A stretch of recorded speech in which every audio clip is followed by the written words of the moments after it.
కిరాకార్తలకు స్వాగతం ఉల్లా.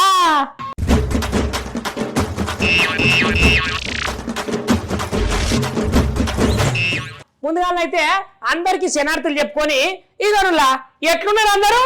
మేమైతే మీ అందరి దయతోటి ఈ బావనే గాని ఈ మరదలే గాని దిల్ ఖుషిగున్నాముల్లా. మేము వచ్చినామంటే మంచి మంచి వార్తలు అయితే పట్టుకొని వస్తాం కదా.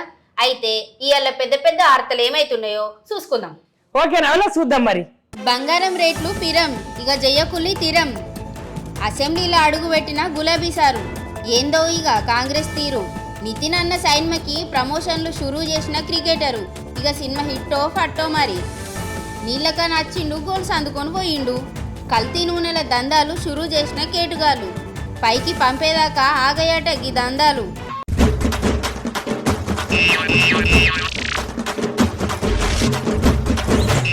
ఓ బావా, నువ్వు ఎప్పుడైనా బంగారం కొనిచ్చినవానే నాకు?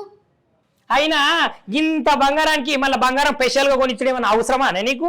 ఇగో ఈ మొగోళ్ళందరికి ఇట్లా అనబట్టే వాళ్ళు బంగారం రేట్లు అమాంతం పిరం చేస్తాలు. ఇగో నువ్వులా మీరు ఎప్పుల్లి మనం ఏదన్నా శుభకార్యానికి పోయినాం అనుకో, ఏ పేరంటానికి అన్నపోని మన ఆడోళ్ళకి ఏం కావాలి? ముందుగాలైతే మెడలో బంగారం ఉండాలి అద్దా, అది నీకు తెలిసినా లేదా? తెలుసు. మరి బంగారం కొనియాలి కదా. మీరు కొనిచ్చేటాళ్లకు ఇప్పుడు బంగారం రేట్లు అమాంతం ఎంత పెరిగినాయో తెలుసునా? ఓసారి చూడులు మీరే. తెలంగాణ రాష్ట్రంలో అయితే బంగారం ధరలు గత కొన్ని రోజుల నుంచి తగ్గేసరికి ఇంట్లల్లో ఉన్న జనాలందరూ మహిళలే కావచ్చు బంగారం షాపుల దగ్గర అయితే క్యూ లైన్ కట్టిరని చెప్పాలి. ఇక బంగారం ధరలు తగ్గితే మాత్రము కొనుగోలు చేసేందుకైతే షాపులల్లో ఎగబడుతున్నారంట. అయితే ఇప్పుడు జరిగిన ముచ్చట ఏంటంటే ఈ మధ్య కాలంలో బంగారం ధరలనైతే మనం అందరం చూస్తున్నాం కదా. కొన్ని సార్లు హెచ్చు తగ్గులైతే జరిగిన విషయము మన అందరికీ ఎరికే. ఇక కొత్త ఏడాదిలోనైతే తగ్గుతాయని మహిళలు భావించారు కదా. అయితే నిన్నటి ధరల మీద పోలిస్తే ఇవాళ ధరలైతే భారీగా పెరిగినాయని చెప్పుకోవాలి. ఈ రోజు ధరలైతే 22 క్యారెట్ల బంగారం ధర రూపాయలు 450 పెరిగితే అసలు రేట్ ఎట్లున్నదంటే 80,650గా ఉన్నది. ఇక 24 క్యారెట్ల బంగారం ముద్ర చూసుకుంటే 490 రూపాయలు పెరిగి 87,980కి అయితే విక్రయిస్తున్నారంట. చూసుకోర్రి మరి కొనటోళ్ళు జర జాగ్రత్తలు. బావా నీకో విషయం ఎరికేనా? ఏంటిదే? నువ్వు మొన్న ఏసీ కొనిస్తా అన్నావా నాకు? ఎండాకాలం రానే వచ్చింది. అందరి ఇంట్లో ఏసీలు ఉంటాయా? ఉండయా? ఇలా ఉంటాయి కదా. ఉంటాయి కానీ అమ్మో నాకు ఇప్పుడు అద్దె ఏసీ. ఎందుకే? ఏసీ లేకపోతే మంచిగా ముఖమంతా తెల్ల తెల్లగా సల్లగా మంచుకుంటావు. ఇప్పుడేమో ఏసీ అద్దంటాది. నీ ముక్కు మీద గుద్దుతా ఏమనుకుంటానవో. ఏ నత్తిమొక్కపోడా ఈ విషయం తెలిస్తే నువ్వే అసలు నువ్వు ఏసీలో కాదు కదా గాలిపంకి వేసుకొని ఉత్త ఒక కాడ కూర్చొని ఊపుకుంటావు తెలుసునా? ఎందుకే ఏసీ కావాలని మొన్నటిదాకా అంటివి ఇప్పుడేమో ఏసీ వద్దంటాంది. అసలు ముచ్చట చెప్పు, నాకు అర్థం అయితే లేదు. ఇగో మీకు కూడా చెప్తే నువ్వులా ఏసీలు ఇప్పుడు అసలే ఉక్కపోతా ఎంతమంది కొనుక్కుందాం అనుకుంటారో ఏం కథనో కానీ ఇది నుల్లి. అయితే అక్కడ ఆంధ్రప్రదేశ్లోనట విశాఖపట్నం ఉన్నది కదా, తెలుసు కదా మీ అందరికి తెలుసు కదా. అయితే ఆడ ఒకళ్ళ ఇంట్లోనట ఏసీలా 1 కాదు 2 కాదుల్లో 6 పాములు వచ్చినాయట. వామ్మో, ఏసీలో పాములు అప్పిల్ల? ఏసీలో పాములు ఏందని అనుకుంటారా? మీ ఈ వీడియో చూడాలి మీకే తెలుస్తుంది. ఇగో నుల్లా అసలే ఎండాకాలం ఏసీలు లేకపోతే కొంతమందికి పానం నిల్వది. ఉక్కపోతే ఏముంటుందని చెప్పుర్రి. ఇక కొనుక్కున్నారు కానీ కొంచెం జాగ్రత్తగా ఉండుల్లో. విశాఖ పెందుర్తి పొలగానిపాలెం నేతాజీ నగర్లో ఉన్న ఒక అపార్ట్మెంట్ ఫ్లాట్లా కుప్పలు తిప్పలుగా పాములు వచ్చినాయట. అయితే ఏసీ యూనిట్లా పాములు దూరి అట్లా సౌండ్లు ఎత్తా అంటే ఆ ఇంట్లో యూసిల్లట కానీ ఏంటిదో అన్ని వదిలేసిరట. ఓ పిల్ల రానమ్మా. ఏందంటే ఊకే నారాజేతో పొద్దుగాల నువ్వు ముగ్గేసేందుకు బయటికి వస్తానవలేదా? ఒక్క ముచ్చడి చెప్పు నాకు. మరి నేను ముగ్గు అయిపోతే ఎవరు చేస్తారు? ఎవరు అనుకుంటున్నావా? నీ గంత పెద్ద మాట అంటవేందే నాయన. ఇగో ముగ్గేసేటప్పుడు జరకంత జాగ్రత్త. నువ్వేమో వంగి ముగ్గెత్తావా? దొంగలు వచ్చి అవ్వా గిన్నె నీళ్ళ బొట్లు అని అనగానే నువ్వు ఇంట్లో పోయి నీళ్లు తెస్తావు. నీళ్లు తీయగానే ఏకంగా నీ మెడలున్న పుస్తెళ్తాడా ఆయన పట్టుకపోతారే పిల్ల. పుస్తెళ్తాడా? ఓ నాయన, ఈ ముచ్చట నీకు తెలియదు కదా. ఇక గెందుకనే ఈమెకైతే అసలు ముచ్చట తెలియక తెల్లారగట్ల లేస్తుంది, కలిపాకు గిలిపాకు అలుకు గిలుకు చల్లుతుంది, ముగ్గేసుకుంటా ముత్యాల చెమ్మసేక అనుకుంటా ముగ్గులేస్తుంది. ఇక ముగ్గులేస్తుందా? ఆయనతో ఎవడన్నా నచ్చి బంగారం గుంజుకోపోతారన్న ముచ్చట దీనికి తెలియదు. ఈ ముచ్చట ఎక్కడ జరిగింది ఎరికేనా ఉల్లా? గా కేపీహెచ్బి ఉన్నదా, కేపీహెచ్బి దగ్గరనైతే ఒక దొంగ ఉన్నాడు. ఆ దొంగ బాడక ఏం చేసిండో ఎరికేనా? పాపము ఆడామే ముగ్గెత్తా అంటే అవ్వా కొన్ని మంచినీళ్ళు అవ్వా అన్నాడు. మంచినీళ్ళకి ఆమె పోయి తీసుకొని రాగానే ఏకంగా 2 తులాలన్నర గోపితాన్ని అందుకొని ఉరికిండు. ఓ కొడుక వీని తలపండు వాళ్ళుగా నీళ్ళు అడిగితే నీళ్ళు తీసుకోవాలి కానీ గా మంగళసూత్రం పట్టుకపోవడేంది? నాకు గదే చిత్రం అనిపిస్తాందే. ఓ ఆడోళ్ళు ఇంకా ఇంటి ముంగట ముగ్గేసుకుంటుంటారు కదా, జాగ్రత్తగా ఉండాలి. అయినా అది ఉన్నదా చూద్దాం మనం కూడా వీడియో. చూడుర్రి. ఓసిని కథ చల్లకుండా ఏకంగా పల్లెటూర్లలోనే కావచ్చు, పట్టణాలలోనే కావచ్చు, దొంగలైతే ఎరైటీగా దొంగతనాలకు మొదలు పెట్టిరులా. ఓ ఓ ఓ ఓ ఓ ఓ ఓ ఓ వీడు దొంగనా లేకపోతే మరోట? ఇక చూసిర్రా అక్క కొన్ని మంచినీళ్ళు ఇవ్వవా అన్నాడో లేదో, అక్క పోయి మంచినీళ్ళు తీసుకొచ్చేసరికి మెడలున్న 2 తులాలన్నర గోపితాడైతే ఎత్తుకొని ఒకటే ఉరుకుడట. ఈ ముచ్చట ఎక్కడ జరిగిందో అనుకుంటారా? కేపీహెచ్బి పిఎస్ పరిధిలో జరిగిందుల్లా. ఓ కొడుకా, ఓ బావ నీకు ముచ్చట. అవును మర్చిపోయినా నేను, ఏంటిది? నీ దోస్తులలో ఎవరైనా ముస్లిం వాళ్ళు ఉన్నారా నీకు? చాలా మంది ఉన్నారే. ఓ కొడుకా ఇట్లా మరి వాళ్ళందరికీ చెప్పు ఈ ముచ్చట. ఏంది? ఇగో మనకు కూడా నుల్లా ఇప్పుడు ముస్లిం వాళ్ళనే కాదు అందరం ఇప్పుడు వాళ్ళకి పెద్ద పండుగ కాబట్టి ఆ హలీము అది మనం అందరం కూడా ఇష్టపడతాం కదా. ఇక బొచ్చడు మందే తింటారు, ఇక ఎందుకు కాదనాలే కానీ. అయితే ఇదంతా అదును చూసుకొని గిడ మన హైదరాబాద్లో మలక్పేట ఉన్నది కదా, అవును గార్డెన్ ఆట ఇది ఒరిజినల్ బ్రాండ్ ఉంటాయి కదా నూనె ప్యాకెట్లు, అవి ఇవి అన్ని కలిపి ముస్లిం వాళ్ళకు ఆ చిన్న చిన్న దుకాణాలు ఉంటాయి కదా, ఆ దుకాణాలలో అమ్ముతారట. అంటే ఈ నూనెను మొత్తం మిక్స్ కొడతారు, మిక్స్ కొట్టి అమ్ముతారా? ఆ ఖరాబ్ అయిన నూనె అంతా చిన్న చిన్న దుకాణాలలో ఇస్తే మన బస్తీలో ఆడిడ నీళ్ళు కొనుక్కుంటారు. అయ్యే ఎంతమంది పానాలు పోతాయి. నిజంగా ఇట్లా కల్తీ నూనె చేయబట్టి అయితే పానాలు కూడా కల్తీ అవుతున్నాయి కదా అబ్బా. అయితే ఆడ పోలీసు వాళ్ళు పోయి చూసొచ్చిల్లట ఎన్నెన్ని నిజమైన బ్రాండ్లు ఉంటాయి చూడు, సేమ్ గట్లనే తయారు చేసి పెట్టిల్లట.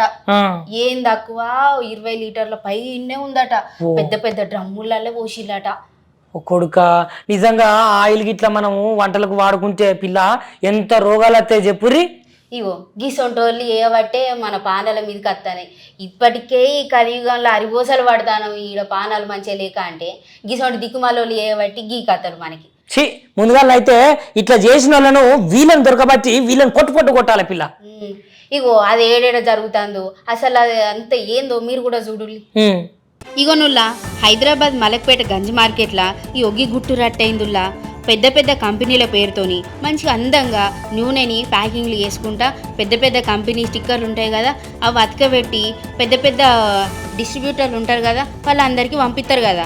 అదంతా ఉత్తి పుణ్యానికే, అదంతా బూటగా మాట. ఇది పోలీసు వాళ్ళే చెప్తారులా. నువ్వంటే నాకు చాలా చాలా చాలా ఇష్టమే. ఓ పిల్ల ఈ పాటినవా? పొద్దుగా ఖరాబైన కళ్ళేమన్నా దాకా వచ్చిన గంత మాట అంటావేంది? మరి రాగానే వార్తలు చదవకుండా నా మీద పడ్డావు. అరే అదే పనా? చి నీకు అసలు సంగతి అర్థమైతలేదు పిల్ల. హార్ట్ అటాక్ సినిమా ఎవరు తీసిరు చెప్పు? హీరో ఎవరు? ఎస్. ఇప్పుడు నితిన్ హీరో గురించి చెప్పుకోవాలంటే ముందుగాల ఆ నితిన్ హీరోలకైతే ఒక శుభవార్త చెప్తున్నా నేను. ఏందంటే నితిన్ అయితే ఇప్పుడు ఒక కొత్త సినిమా తీస్తున్నాడు నితిన్ సారు. మరిగా నితిన్ సార్ తీసే సినిమాలా ఏకంగా క్రికెటర్ ఉన్నాడు కదా, ఆ క్రికెటర్ కూడా ఈ సినిమాకైతే ప్రమోషన్ చేస్తున్నాడట పిల్ల. ఓ ప్రమోషన్ గీ రేంజ్ లో చేస్తాలంటే ఇక సినిమా ఏకదం చెక్కేస్తారనుకోవాలి. ఆ సినిమా పేరు ఎందరికేనా? రాబిన్హుడ్. ఇక ఈ రాబిన్హుడ్ అనే సినిమాలనైతే డేవిడ్ వార్నర్ ఉన్నాడు కదా క్రికెటరు, ఆ క్రికెటర్ ను పెట్టి వీళ్ళైతే ప్రమోషన్ చేసుకుంటారు. కొంతమంది అంటారు కదా ఇట్లా ప్రమోషన్ చేయగానే ఇక ఈ సినిమాలను అయితే ఆయనకు పెద్ద క్యారెక్టర్ ఇస్తారు కావచ్చు అని అయితే పుకార్లు అయితే షికార్లు చేస్తున్నాయి. మరి ఇది ఎంతవరకు అబద్ధమో నిజమో కానీ ఒక్కసారి నువ్వు కూడా చెప్పు. ఇది నాకు తెలిసి అయితే కుటుంబం అంతా చూడొచ్చు అనుకుంటా. మరి అందుకే గీ రేంజ్ లో ప్రమోషన్లు ఎత్తాలేమో అని అనుకుంటానా. మరి మీరు కూడా చూడు ఆ ప్రమోషన్లు ఏ రేంజ్లు ఉన్నాయో. మన తెలంగాణ హీరో నితిన్ ఉన్నాడు కదా, నితిన్ ఫ్యాన్స్ అందరికైతే ఒక శుభవార్త అని చెప్పాలి. ఇక నితిన్ గత కొన్ని సంవత్సరాల నుంచి అయితే ఏం సినిమాలు చేస్తలేడు కదా, కాకపోతే ఇప్పుడు మంచి ఫ్యామిలీ ఎంటర్టైన్మెంట్ ఇక గతనే కామెడీ సినిమాని అయితే ఒకటైతే తీస్తున్నాడు. ఇక సినిమా పేరు ఏందో అనుకుంటున్నారా? రాబిన్హుడ్ అనే సైన్ముల్లా. ఇక సైన్మలను అయితే నితిన్ సారు మంచిగా అందరినీ అలరిస్తాడని మనకైతే తెలుస్తున్నది. ఇక ఈ సైన్మా ప్రమోషన్లు క్రికెటరు డేవిడ్ వార్నర్ ఉన్నారు కదా గైన అయితే చేపిస్తున్నారంట. ఇక గైనే మంచి క్రికెటరు, ఇక సార్ కూడా మంచి హీరో కాబట్టి సైన్మకు మంచి అవకాశాలే ఉన్నాయని ఫ్యాన్స్లనైతే అన్ని అనుకుంటున్నారంట. ఇక గట్లనే వీళ్ళనైతే ప్రముఖ క్రికెటరు డేవిడ్ వార్నర్ కీలక పాత్రనైతే పోషించబోతున్నాడనే వార్తలైతే సినిమా మీదనైతే అంచనాలు అయితే పెరుగుతున్నాయి. ఇక తాజాగా జరిగిన ప్రెస్ మీట్లలో కూడా director Venky Kudumula robin hood promotion కోసం అయితే డేవిడ్ వార్నర్ సార్ని అయితే రంగంలోకి దించినట్లయితే తెలుస్తున్నది. ఇక తిను శ్రీలీల జంటగా వెంకీ కుడుమల దర్శకత్వంలో రూపొందిస్తున్న సైన్మా ఏంటంటే రాబిన్ హుడ్. ఇక మైత్రి మూవీ మేకర్స్ చాలా పెద్దది కదా, ఈ బ్యానర్ మీదనే నిర్మిస్తున్నారంట. ఇక నవీన్ ఎర్నేని గట్లనే వై రవిశంకర్ ఈ మూవీని అయితే నిర్మిస్తున్నారంట. రాజేంద్ర ప్రసాద్ అయితే దీంట్లో కీలక పాత్ర పోషిస్తున్నాడటనుల్లా. ఇక నవ్వులు పువ్వులు పూయిస్తారేమో చూడాల్సిందే మనం. ఓ పిల్ల అబ్బా ఏంది మళ్ళీ ఏంది? మళ్ళీ ఏందంటవేంది? ఇగో అసలైన టైగరు మళ్ళొక మల్క అసెంబ్లీకి పోతాడట.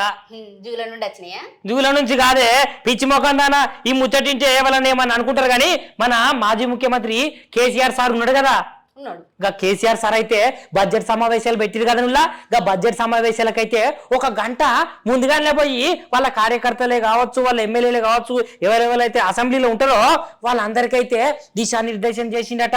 మరి ఆ సభలో ఏం మాట్లాడాలి ఏం మాట్లాడద్దు, వాళ్ళకు ఏదైనా మాట్లాడితే ఎట్లా తిప్పి కొట్టాలనే ముచ్చట్ల మీద. మరి ఆడ కాంగ్రెస్ వాళ్ళు ఉంటారు కదా, వాళ్ళు ఏమన్నా అన్నారా? ఎందుకు కాంగ్రెస్ వాళ్ళు ఏమన్నాను కాదే పిచ్చి, కాంగ్రెస్ వాళ్ళు ఏదన్నా మాట అంటే వాళ్ళ మాటను తిప్పి కొట్టేదానికే వీళ్ళైతే చేస్తున్నారంట. ఇక సీఎం కేసీఆర్ సారు మాజీ కదా, ఇక మరి ఆ సార్ను వీళ్ళు ఏం ఎత్తి పొడతారో, ఈ సారు వాళ్ళకి ఏం కౌంటర్ ఇస్తాడో జనాలందరి దృష్టి అయితే మస్తు ఆకర్షిస్తున్నది. ఎందుకంటే ఈ పార్టీకి భాగ్య రాజేసుకుంటారు కదా, ఇక ఏమవుతుందో ఎట్లయితుందో ఇక మనం కూడా వేచి చూడాలనే పిల్ల. ఏమో మరి 15 ఏళ్ల సంధి రానోడు ఇప్పుడు వచ్చి మాట్లాడతాడు, నా కూడా ఇనాలనే ఉన్నది. తెలంగాణ రాష్ట్ర మాజీ ముఖ్యమంత్రి కల్వకుంట్ల చంద్రశేఖర్ రావు అయితే ఈ నుంచి అయితే బడ్జెట్ సమావేశాలకైతే హాజరవుతారట. ఇక సారు హైదరాబాద్ లో ఉన్న నందినగర్ వాళ్ళ సొంత ఇంటి నివాసం నుంచి అయితే అసెంబ్లీకి అయితే చేరుకున్నాడంట 1 గంట ముంగట్నే. ఇక సారు రాగానే అక్కడ ఉన్నటువంటి కాంగ్రెస్ ఎమ్మెల్యేలు ఎవరైతే ఉన్నారో వాళ్ళందరూ అయితే పరామర్శించారట. ఇక గట్టనే సారు గంట ముందు ఎందుకు వచ్చిండో అని అనుకుంటున్నారు కదా, వాళ్ళ లీడర్లు ఎవరెవరైతే ఉన్నారో ఆ పార్టీకి సంబంధించిన ఎమ్మెల్యేలకైతే కేసీఆర్ సార్ అయితే భేటీ అయిందట. ఇగోరులా ఇవాళ మీ ముంగటికైతే జబర్దస్త్ కిరాక్ వార్తలు అయితే ఈ రానమ్మ రాజయ్య పట్టుకొని వచ్చిరు కదా, ఇవి ఇయాటి కిరాకు వార్తలు.